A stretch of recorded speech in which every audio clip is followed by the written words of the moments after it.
Hi, today we're going to talk about the risk of signing long-term contracts in real estate.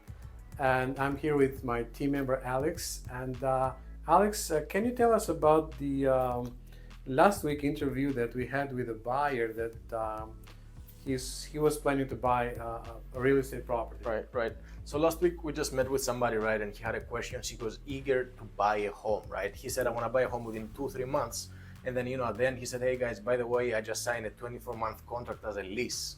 And what do you have to say, Ilya, for somebody that actually plans to make a move in the next short term, and then they sign a 24-month lease with the landlord?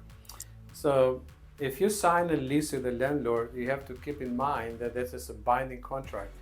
You as a tenant, you are responsible for the full term of that lease, and you are responsible for the full amount of that lease. So it's not just the monthly amount, but the full amount. So you have to multiply your monthly amount by the months that you have signing that lease. Right. Exactly. And in this case, this is risky to do when you're buying a real estate property. Exactly. And I mean, sometimes people like to say, oh, my landlord is a nice guy and whatever. But what people have to realize is that, like you said, people are responsible for the term that the contract mentions, right? So even if he's a nice guy, make sure that you don't sign something that you're not planning to stay there for the long term, right? What do you have to say to the sellers, Ilya, if a seller does a long-term contract and they plan to sell soon? So that one is risky as well, because when you are putting a property on the market and you are marketing that property to the buyers, you're going to get two types of buyers. One group of buyers will be the investors, and the second group of buyers will be the owner occupants. Right. Especially for the owner occupant, if the property is leased, it becomes very risky because you are excluding that number of buyers. By the rules, that buyer has to move in the property in the next 30 to 60 days based on the lender they're working with. Right. So you are excluding that.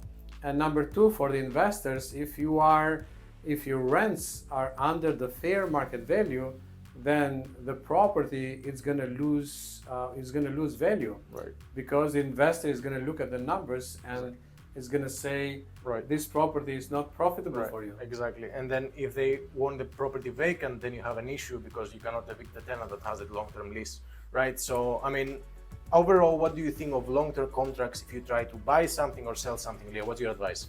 Yeah, both ways, those are risky. We advise that if you're deciding to sell or you are deciding to buy, if you are a tenant and deciding to buy, the best thing is that you can reach to your real estate agent. Exactly. You can reach to us, right. And we can guide you what will be the best strategy for signing a contract with the landlord or signing a contract with the tenants. Exactly. And you can have the best results. The best time to make that call is before you sign, right? Yeah, before you sign. Exactly. So thank you. Thank you, guys.